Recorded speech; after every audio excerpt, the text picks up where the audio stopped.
No, merced a Dios, vamos a empezar. Muy bien, buenas tardes. Este segundo capítulo de nuestro programa familiar y entre amigos que hemos tenido a bien entre mi señor padre y mi hermano para llevar a cabo el día de hoy con un invitado muy especial, un amigo que estimamos mucho en la familia, don Adolfo Pacheco. Un gusto, don Adolfo, ¿cómo está? Buenas Igualmente, muy tardes. bien. Buenas tardes a todos. Bueno, pues principalmente para hacer la presentación formal de don Adolfo como vaquero de la hacienda de Huichapan, de la ganadería de Huichapan, del licenciado Adolfo Lugo Verduzco, ¿es correcto? El licenciado Adolfo Lugo Verduzco, que fue el representante de esa ganadería icónica de toros bravos por muchos años y que el señor don Adolfo Pacheco es testimonio presente de lo que fue y de los labores que se llevaron a cabo en ese momento. Platíquenos un poco, don Adolfo, de su trayectoria como vaquero, cómo es que usted ingresó ahí desde su señor padre, si nos puede hacer la presentación formal. Sí, mi señor padre llegó a la ganadería de Huichapan hace más de 40 años, 50 años, el cual él fue llevado por un tío que tenía yo en Huichapan, que es el doctor Jesús Alberto Pacheco Rojas. Él lo llevó allí, presentarlo con el señor licenciado, el dueño de la ganadería, el licenciado Adolfo Lugo Verduzco, el cual allí mi papá era el caporal de la ganadería. Eh, en ese tiempo empezamos no había nada, no había escasamente, había unas 30 becerritas pequeñas de un año. No estaban divididos los potreros, no tenían nombre, no tenía nada. Entonces mi padre fue el que con nosotros dividimos el cerro, por decirlo, en tantos potreros, de tantas dimensiones a tantos. Fue donde agarramos una cuerda de hilo que había antes para marcar y con cal. Marcamos con cal. De aquí en este va a ser uno y aquí se va a poner los postes de para el alambre de púas para dividir los potreros.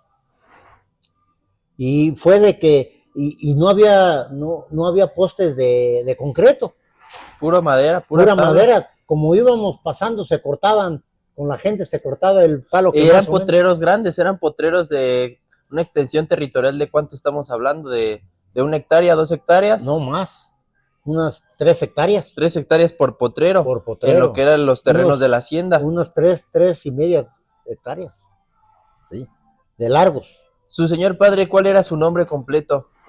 Él se llamaba, descansa en paz, se llamaba Adolfo Pacheco Nieves. Adolfo Pacheco Nieves, Adolfo Pacheco el caporal oficial de la hacienda de Huichapan, de la de ganadería de Huichapan, Huichapan, de la por de 40 años. 40 años. Muy bien. 40 Y años. sus inicios, usted, para poder enfocarnos un poco más en lo que fue su tiempo que estuvo como vaquero de la hacienda, ¿cómo empezó? ¿Cómo lo empezó su papá? ¿Cómo lo Este, llevaba? este, bueno, un día mi papá me dijo que, pues la verdad, pues es que, la verdad, como para la escuela no fui muy bueno. No sé si no fui bueno, fue malo, pues no le echaba uno ganas. Ese era todo. A lo mejor es no echarle ganas. Entonces un día me dijo él enojado, se molestó y me dijo, te vas a ir conmigo para que veas lo que es, dijo, trabajar en una ganadería de toros bravos. Yo decía que, en ese tiempo yo decía, no, pues, ¿qué me voy a cansar si voy a andar arriba de un caballo? Todo el día. ¿Sí? ¿Y era usted feliz? Yo dije, feliz. Llegó el momento en que ya nos fuimos y mis primeros pasos fue, yo quería llegar y montarme en el caballo y me dijo, no, no, no, no, vas a ensillarlo primero. ¿Cómo te vas a subir un caballo? No tienes un ayudante que lo ensille. No, sí. Ya me enseñó cómo y todo, y yo ya me fui al campo con él. Y ya los primeros pasos fue que pues yo no sabía ni correr en el campo. Y nomás me decía, mira, nos vamos a llevar estas vacas y aquí te vas derecho, dijo, estas para la hacienda. te vas, dijo, ahí derecho, ahora que nos vayamos con el ganado, dijo, que corra, nosotros nos vamos, dijo, tú te vas aquí derecho, dijo, y yo ya más allá adelante yo te alcanzo. Sí, está bien. Me quedaba. No, ahora que corrían ellos, yo no los veía ni por dónde iban. Pues ya me regresaba. Y al ratillo ya iban ellos, ya que habían llevado ese ganado, ya se regresaban y mi papá iba, pues vente para acá. Y ya nos íbamos y trabajamos hasta de las 8 de la mañana a la 1 de la tarde. A la 1 de la tarde ya dando la 1 donde fuera, y si hubiera trabajo o no, íbamos a comer y nos regresábamos a las 2 de la tarde. 1 hora de comida. Y volvemos a hacer lo mismo y el mismo trabajo o otro trabajo igual. Pues yo nomás me les quedaba viendo. No, yo no sabía yo ni cómo correr. Entonces mi papá me dijo, mira, te voy a prestar un caballo, dijo, mejor que ese que traes, para que ese caballo te va a enseñar. Ese caballo te va a enseñar. Entonces uno, a veces comete uno el error de decir, pues ¿cómo me va a enseñar un caballo? No habla, no hace nada. Y la verdad sí me enseñó muchísimo porque nunca me metí en un palo. Corriendo, siempre se iba de un lado o se iba por otro lado o agarraba un otro lado donde no estuviera medio feo. Parece que no, pero ese caballo me enseñó muchísimo y sin saber a veces uno dice, no te enseño, sí te enseño. Claro, así es. Y ya empecé, ya al mes, ya no me quedaba tanto. Me quedaba, pero ya no tanto. Y una vez trajeron unas vacas y esas vacas dijeron que las iban a lazar. Y eran tres vaqueros con mi papá ya, señores grandes que ya habían trabajado en eso. Y andaban como en una milpa. Sembradío que nunca se sembró, que le llamaban la milpa. Y dijeron que fuéramos y mi papá le dijo, bueno, una vaca cada uno. ¿Sí? Yo decía, ¿cómo? Una vaca cada uno, ¿y cómo le van a hacer para soltarlas? Yo decía ya dijeron esos señores, una cada uno para ser rápido. Yo vi que lazó primero Juan lazó la primera, don José lazó la otra y allí van. Al rato vi que salió por ahí mi papá con otra y se quedó un señor que se llama Jesús Botello. Se quedó y llevaba una becerrilla chica y no caminaba mucho y en eso yo salí a verlo ahí. Me dijo, arriale. Y me vine arriándole y me dijo, vente. Y él me iba avivando. Entonces yo iba pegado con él. Ya llegamos allá y ellos ya habían soltado esas vacas allá. ¿Cómo lo hicieron? ¿Quién sabe? Pero las soltaron. Y ya llegamos él y yo, y me dijo, échale un pielecito a una patita y túmbala. Pues yo le eché una patita y metí como 10 vueltas, pues no sabía yo. Se cayó la becerrita y se bajó él, y le quitó la riata de la pata, y la becerrita cansada de tanto jalón, pues ahí se quedó tirada. Ya me monté y nos fuimos. Mi papá nomás se me quedaba viendo de lejos. Y ya me dijo ese señor, qué bueno, este es el primer paso que vas a dar. Dije yo, si ya la lacé. No, es el primer paso que vas a dar. Y así yo empecé, pero yo no sabía nada. Me daba miedo, por decirlo, no temor, me daba miedo ya ver una vaca grande, ya ver un toro, no se diga. Ya se diga. Oiga, No. para y así darle... fue donde yo empecé, pero yo no sabía nada. Fueron ahora sí que los inicios. Para darle un poquito más de forma al programa y de lo que nosotros nos gustaría conocer y saber de lo que se maneja en una ganadería de toros bravos. ¿Cómo empieza uno a meter ganado bravo a una ganadería? ¿O cómo empiezan cuando tienen la intención estos ganaderos, estas personas? Traen vacas, traen becerros, traen sementales. No. Por lo regular, siempre un ganadero se pone de acuerdo con el caporal. Y si el caporal le puede decir qué ganado quieren o qué ganado les pueden ayudar en eso, decide, pero la mayor parte es el ganadero. El ganadero dice, voy a traer 30, 60 vacas de una ganadería, pero no le venden vacas hechas, le venden becerras, ya tentadas, listas para ser madres ya, ir a la ganadería. En este caso fue lo que hizo el licenciado. Es el que Metió las primeras vacas, de las primeras becerras. 1 año y medio. ¿Y de dónde trajo esas becerras? Esas becerras las trajo de Zacatecas, no me acuerdo de un pueblito, el nombre no me acuerdo, lo tiene muy raro, cerca de Jerez, Zacatecas, ¿De una ganadería? de la ganadería de don Chucho Cabrera, Okay. de don Jesús Cabrera. Ese señor, pues, no, así el conocimiento exacto no lo tengo, pero eso todas las ganaderías aquí en México tienen ganado de él.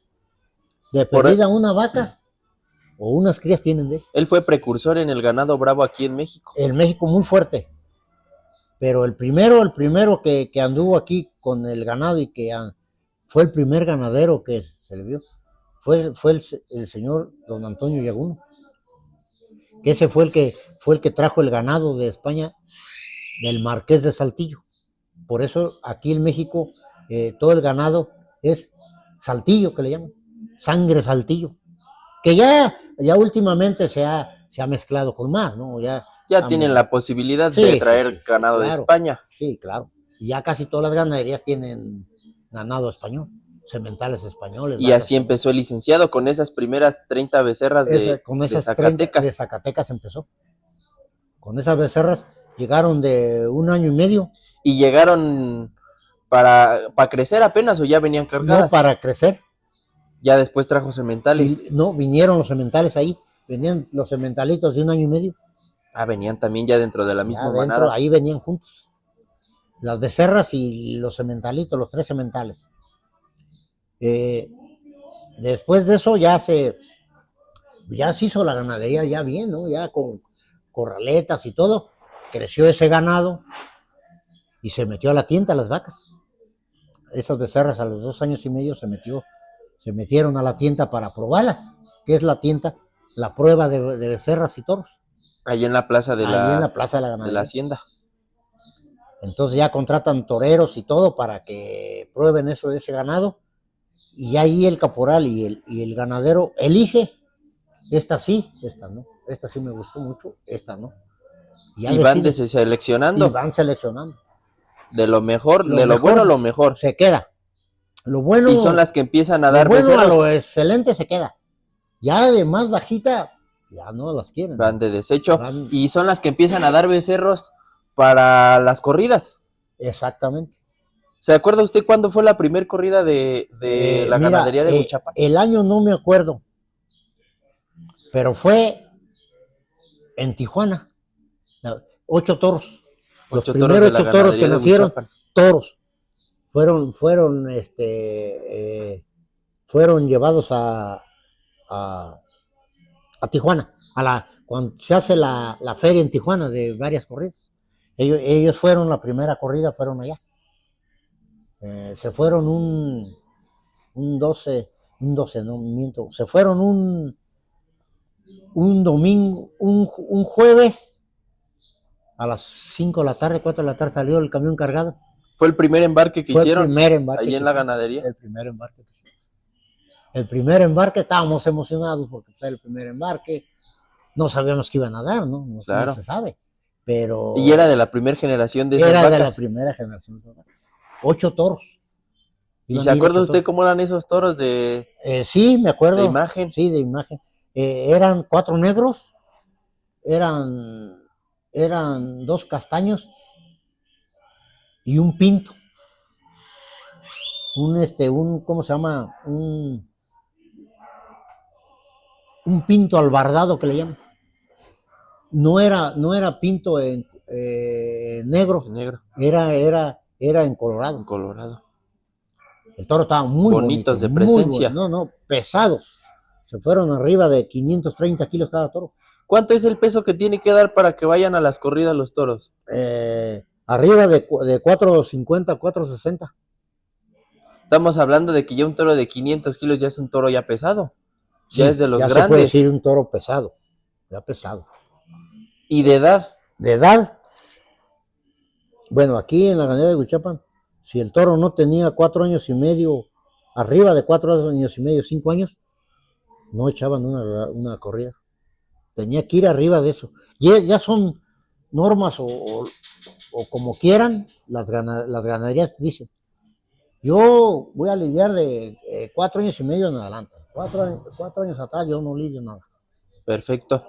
Oiga, y cuando empieza esta... Y fue, déjame decirte, que fue un exitazo la corrida. Qué bueno. Pero De ahí se posicionó la ganadería. empezó ya fuerte, ya se vio que sí tenía, que esos toros y esas vacas sí habían ligado. Se llama ligar, que sí dieron lo que se esperaba. ¿Y qué se espera en un toro? En un toro bravo, ¿qué se espera? En un ¿Qué toro lo hace bueno? ¿Qué lo hace malo? lo hace bueno en los muletazos que le van pegando. Que el toro tiene nobleza, tiene fijeza, es obediente a la muleta, peleó fuerte con el caballo. Busca el capote. Una cosa es pelear con el caballo y otra cosa es que llegue y arrolle al caballo. Son cosas muy diferentes. Hay muchos que nos dejamos ir con la idea, el toro llegó y tumbó el caballo. ¡Qué torazo! ¿No? Llegó y lo arrolló. El peso que trae, la fuerza que tiene. Es mejor que el toro llegue y pegue, agache la cabecita y pelee con el caballo. Que se vea que meta los riñones el toro. Cuando peleó bien. Toro que está muy fuerte y llegó muy y bien impactó. comido, llegó, impactó y tumbó al caballo y dice, ¿qué torazo? No peleó nada con el caballo. Hay que verlo pelear. Entonces, y a ver ahora que le peguen, porque en una plaza les pegan, en serio. Es una puya ya grande. No es como las de tinta, que son los pullitos así. Ni lo sangran ni nada. Y en las corridas es diferente. En las corridas el toro va porque va. ¿Por qué? Porque hay capote y hay muleta, y esa fuerza es el toro. Ya no es de que, a ver, si quiere ir. No, esto ya va. Oiga, ¿y para qué es esto de la pica? ¿Para qué es lo de las banderillas? Bueno, se tiene mucho en decir que hay que bajar un poquito el toro. ¿Bajarlo en qué forma? En que se asiente el toro en la plaza. Y en segunda, que sangre tantito para quitarle esa adrenalina brutal que trae él adentro. Entonces estamos hablando de que el toro de lidia por naturaleza es bravo y nace bravo. Desde que nace bravo. Lo platicábamos en estos días, los becerros desde que se paran y dan sus primeros pasos están buscando embestir. Sí. Lo único que les hace falta es fuerza. Nos decía bien ese ejemplo del toro que sí tiene la fuerza y el que no la tiene, pero los dos tienen bravura. La bravura es la misma. Nacen con ella. El toro grande a ese becerro tiene la misma bravura. Simplemente que aquel es más fuerte porque está más grande, más comido, más todo. Ha desarrollado. Este no está desarrollado. Pero tiene la misma inercia. Si se mete uno, ahí viene. Tiene esa inercia. De eso. Claro. Y es lo que muchas veces las nuevas generaciones de hoy no han logrado entender, ese punto de la historia del toro bravo. Y que el toro bravo nació siendo bravo y viene con el linaje de vacas y de sementales de lidia, que se le llama, que es esta bravura, que es con lo que visten, y además su peculiar forma que tienen, diferente al toro de engorda, a un toro de jaripeo. Muy, muy diferente. Es un toro que está más esculpido, es un toro que viene más chaparrito que un toro convencional, el de engorda. Sí, claro. Normalmente el tradicional es el prieto. Sí, por naturaleza el color es el prieto. El prieto es el más tradicional en el toro de lidia. Sí. Cuernos puntales hacia el frente, un poco caídos y y a veces paleabiertos. Paleabiertos, porque todas las formas son diferentes, muy diferentes, las formas de los cuernos, y cada una tiene su nombre, y por eso y es que muchos dicen, no, es así. Que el toro está un poquito capachón. Sí, está un poco capacho, pero el toro sabe cómo pegar. Hay veces que mete la cabeza y la mete de lado.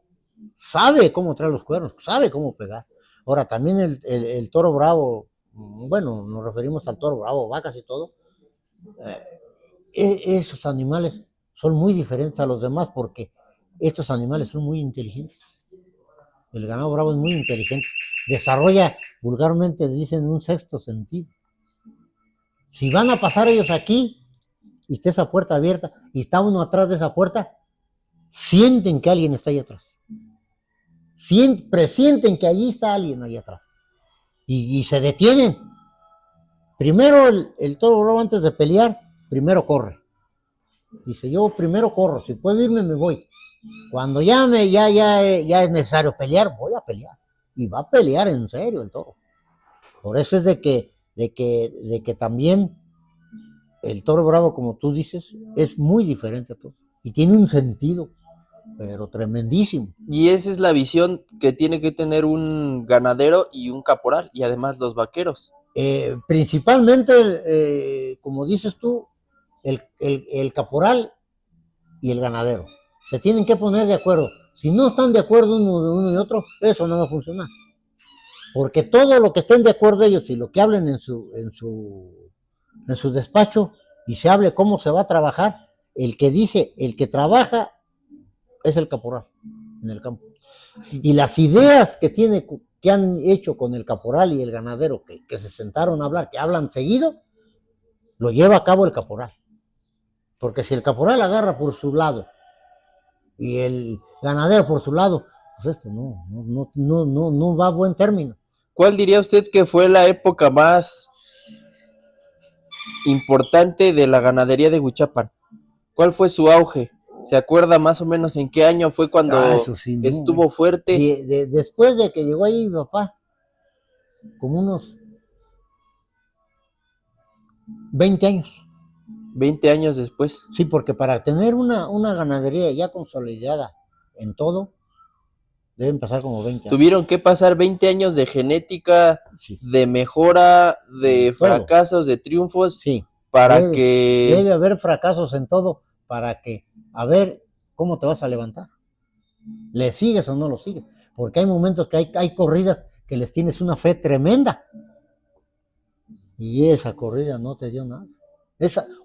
Hay veces que hasta la camada no te dio. Una camada atrás te dio excelentes toros. ¿De cuántos toros eran las camadas allá en la ganadería? ¿Cuántas crías les daban por camada? En toros. Cuando teníamos toros, eran unos 60, 70 toros. Sí, estamos hablando que si toda esa camada no dio, fueron 60 toros desperdiciados. No dejamos desperdiciados, simplemente que hay que ver ya, mira, eso ya se acabó, bueno o malo, pero eso ya se pasó. Murió. Eso ya. ¿Qué tienes que hacer? Ir al campo. Oyes. Y entonces empieza ya la experiencia del caporal, que ha vivido en eso. Dice, mira, esas vacas, por ejemplo, este potrero del Saltillo, ahí padrió el número 37. Entonces ya ves tus listas. Estos toros y estos toros. Quiero ver en el video estos toros. Híjole. No dieron nada. No se esperó nada de ellos. Entonces, ¿qué vas a hacer? Cambiar cemental. Y a probar. Ese 37 ya no va a entrar. Prueba y error. Prueba y error. Pero si te equivocas son 4 años, ¿eh? 4 años, 5 años, porque ese toro vira hasta los 5 años a las plazas. Y es cuando dices tú, ay, madre santa, ojalá y la camada no esté así. Y a veces la camada te dan una regular y te da una malona. Y te vuelves a aventar otra, te dio otra mala. Y los toros que tú pensabas, por la riata que tienes y todo, la genética de cada toro, mi papá lo que hacía era ver la vaca, la madre, el padre, la abuela, el abuelo, hermanas, hermanos. ¿Qué dieron los hermanos antes de ir a la plaza? Quiero ver. Los hermanos este se fueron en tal corrida. Y ya se lo pasan en cámara lenta o en como lo quiera ver. Y es cuando dices tú, pues este toro tiene posibilidades, es hermano de estos, es hermano de fulano, o es hermano legítimo de fulano. Y mira el hermano que dio, enorme. Pero eso no te quiere decir... No garantiza nada. Que no garantiza nada. Que el hermano sea igual. Eso no. Oiga, nos acaba de hablar ahorita de números en los toros. ¿Cómo lo manejan ahí en las ganaderías? ¿Es por números? Sí. ¿Manejan el toro por número? ¿No es ni por nombre, ni es por arete o...? No. ¿Cómo llevan el registro? Ya cuando nace el becerrito, que tiene un día, 2 días, uno va al campo y ya lo detecta que uno está ahí, y ya lo agarra uno y le pone un arete, le ponen 2 aretes, uno, y lo registras, es de la vaca fulana, y del toro fulano, porque ahí anda padreando ese toro, sale. Lo registras, guardas tu libreta. Ya cuando esté grande, sabes que ese becerro es de fulano. Por el arete. Por el, se identifica. por el arete. No sabes el número porque hasta los 7 meses cerraban con la numeración. Hasta los 7 meses se le quitan a las vacas y se traen a la hacienda, a las corraletas de la hacienda. Se cortan las vacas, se van las vacas y se quedan las crías. Ahí se quedan como 1 mes, 2 meses. Y ya después lo cerrábamos ya con el número que ellos decían. El ya fierro quemador. El fierro quemador, ya cerraban. Llevaba el fierro, los números, el fierro de la ganadería y la letra de la camada que es. A identificar al toro. Todo. O sea, era todo un sistema que estaba... Igual que una becerra. Es igual el sistema para la becerra y para el toro. Un sistema perfectamente desarrollado para tener esa organización ahí en la ganadería. Sí, porque si no la tienes, al rato te sale un toro malo o un toro bueno y no sabes ni de dónde es, ni de quién es, ni qué dio. Exactamente. Ahora, acuérdate que también allí van a nacer vacas puras y van a nacer becerros puros. Que los becerros puros van a ser sementales. Y esas becerras que nacen puras, de esa línea que traen, de pureza, van a engendrar toros y van a engendrar vacas. Y esa era la labor del caporal y de sus vaqueros. ¿Cuántas personas había más o menos vaquereando en ese momento? 4. Ahí en la ganadería. ¿4 y el caporal? ¿O 4 con el caporal? O sea, era el caporal y 3 vaqueros. Sí. No, pues era un equipo ya bien consolidado. Ya como quien dice, ya era lo que se necesitaba y era lo que funcionaba para llevar las riendas de la ganadería. Y era pura pasión del dueño, que en este caso era el licenciado Adolfo. Pura pasión, y como me decía hace rato, prefería ver que partiera cualquier caballo o que no se diera cualquier caballo que cualquier becerro. Sí, que un becerro. Claro. De ahí era todo el trabajo. Era base fundamental el ganado. El caballo, como decían, podemos traer otro. Sí. O mejor que ese. Pero este toro no lo podemos traer. Fíjate que es una ganadería de toros de lidia. Aparentemente, dices tú, pues ves que nomás ir al campo. Mi señor padre allí en su casa donde vivía, llegaba a las 5 de la tarde y se sentaba a ver sus listas y hacer sus listas y todo. Que quería ver unos videos, nomás le decía al administrador que quería ver, iba a pasar al despacho para ver un video de unos toros o becerras o lo que fuera. Se los pasaban, le ponían así como estamos aquí, un tiquilito y eso, y él estaba solo y haciendo apuntes. Y el apunte es desde la tienda, desde que va a la plaza el toro, sale al ruedo y el caporal ya trae su lista y el ganadero trae la de él. Sí, salió una salida rápida, hizo esto, hizo lo otro y apuntan. Y ya cuando se acaba la corrida y todo, que ya regresan a su ganadería y todo, y que ya se sientan a ver y hablar de esa corrida, a ver, hay que ver su lista que tiene usted y la lista, a ver si coincidimos. Y muchas veces, la mayoría de partes, ellos coincidieron. Allí estaba el éxito de la ganadería. Estaba el éxito de la ganadería. Pero era porque su papá llevaba ese control, ese orden, porque el licenciado depositaba toda su confianza en su papá para que llevara las riendas, aunque se ponían de acuerdo, pero tenía la confianza que su papá tenía buena visión para el ganado. Sí, es lo que él decía. O sea, era su decisión, lo que decía su papá, eso hacían. Yo no hago nada, todo lo hace Adolfo. Selecciona Adolfo, en padres, sementales, vacas, en tientas, dijo. Hay veces que Adolfo dirige al torero, dijo todo. Porque yo quiero decirles una cosa, y no es porque sea mi padre, haya sido mi padre, pero mi padre era un sabio en eso. Y vaya que si lo fue, para estar 40 años con uno de los personajes importantes, además de ganadero como político, lo que platicábamos en estos días, que tuvo una carrera política es muy extraordinaria, extensa, muy fructífera en el estado de Hidalgo, que fue de los dinosaurios del PRI en su momento, y que un hombre así, para que deposite la confianza en el caporal que era su padre, pues ya quiere decir mucho. Sí. Es Y que que además las corridas. muchas veces a gente que conocíamos eh, en el estado de Hidalgo nos decían, no, es que tu papá dijo es un sabio porque él nació en el Llano Bravo. Él nació en Xajay, dijo, cuando la ganadería de Xajay estaba de Dolmundo Guerrero, en Xajay, dijo. Y luego se fue a Gislancito de 23 años, dijo, como caporal, dijo. Dime tú qué caporal de 23 años ya era caporal, dijo. Nadie. A ver, díganme. Apenas son vaqueros. Sí. Él iba de caporal, dijo, porque él desarrolló ese don, dijo, desde el niño. Y le dijimos que sí, pero te digo una cosa, era un hombre que sabía, y a veces él mismo decía, ¿cómo fui a fallar en esto? Pero ¿cómo es posible que hizo esto yo? Y era un hombre que podías hablar con él, o a veces cuando el trabajo se complicaba en el campo, siempre decía, a ver, díganme, yo ya hice lo que yo digo que podíamos hacer. A ver, ustedes díganme, cada uno de ustedes, ¿qué harían? No podemos llevar estos toros, no podemos, ¿qué es lo que está pasando?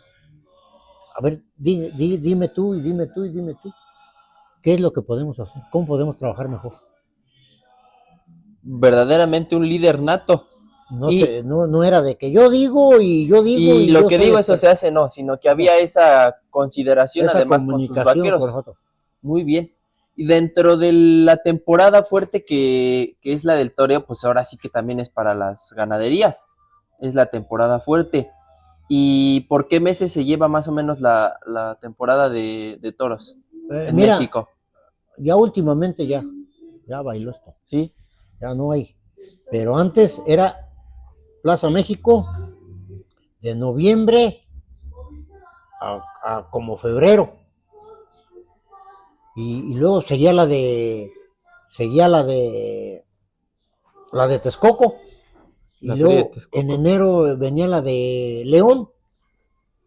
Y luego ya venía Aguascalientes, Guadalajara,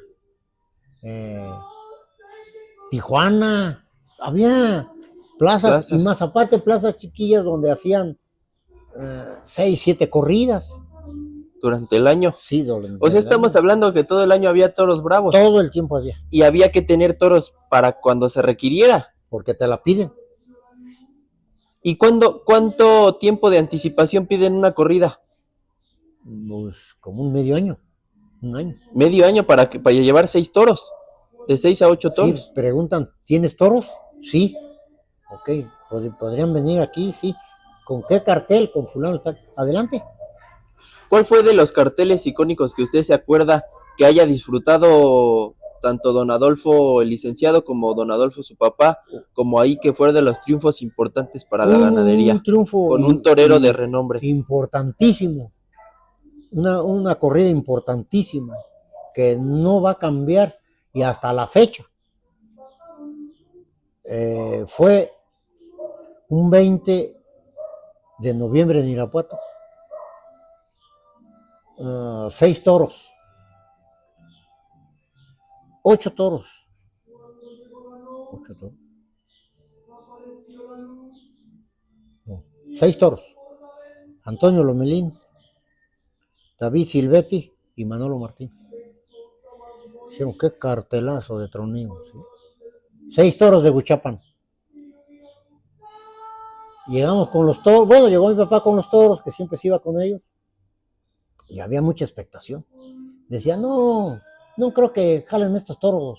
Estos toros, ni mi aguapan ha jalado aquí. Torazos de bandera, todos. Y salió el quinto para Antonio Lomelí. En el quinto lugar venía un toro de Palomero, un colorado. Se llamaba Comino. Salió el toro. Un torazo. Lo indultaron. El toro. Le metieron entre 80 y 90 muletazos al toro. Y el toro iba y venía. Tenía fuelle el toro. Y le gustó a Antonio Lomelín y lo toreó de bandera. Y como era un figurón, lo indultó. Después ya nos íbamos a venir nosotros y mi papá dijo que no nos viniéramos porque nos teníamos que venir con el camión porque se iban a traer el toro en la noche. Terminó la corrida, fue un triunfazo, bárbaro. Como nunca tuvo la ganadería, donde 6 toros, de los 6 toros se orejaron. Al que menos le tumbaron fueron las 2 orejas. Y allí se lamentaba mucho mi señor padre porque había un toro número 10 que era puro. Para los sementales. Y dijo, y le necié muchísimo al toro. Dijo. Le busqué para que esto fuera semental, pero aquí en la tienda no dio nada. No dio nada. Distraído, sosote, avanto, rascaba el piso, dijo, no. Decidimos que se fuera una corrida, dijo, y aquí fue un torazo de bandera. Bueno, pues a lo mejor ya estaba el destino así. Se requería el toro en ese momento. Y de que yo le decía que el toro en una tienda no tiene, si va bien y si no va bien, ya. Si no tiene ganas el toro, no nació.